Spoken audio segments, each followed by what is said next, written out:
Absolutely, we have made a difference. I mean, we were never about being a huge protest. We were about getting the message out across the nation, across British Isles. You know, how can we stand up to this? I mean, Brexit was never ever going to be good for our nation. Every single think tank, including the government, said there are no good scenarios of Brexit whatsoever. And yet we have government who should serve our nation, put the nation's needs first, serving their own parties and looking after themselves.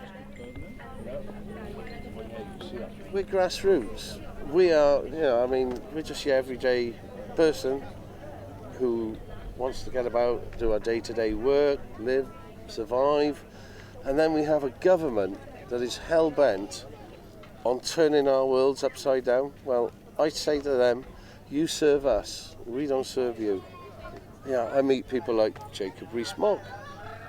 Not only is this chap in another bubble, he's in another bubble on another planet.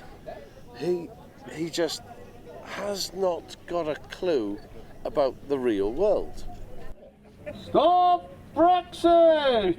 Considering his choice words for the newly appointed Leader of the House of Commons and his overt anti-Brexit views, Steve's opinion on the new Prime Minister was hardly surprising. I cannot give you my true opinion on camera because it would just be a series of bleeps.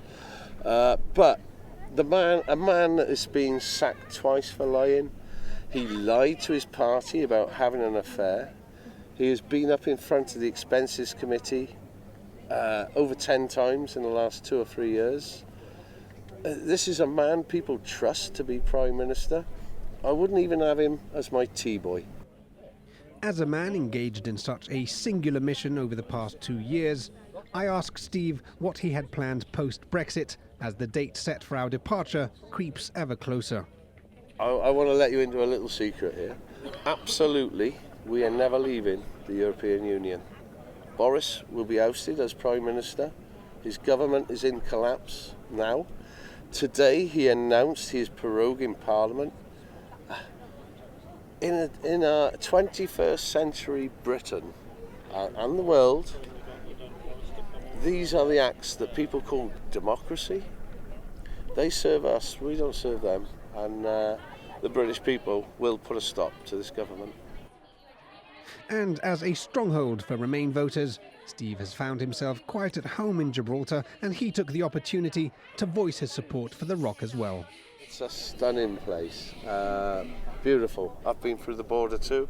I've heard about the border problems and the issues you have there, and I think you would do well to have your own MEP and your own MP in Parliament in London too.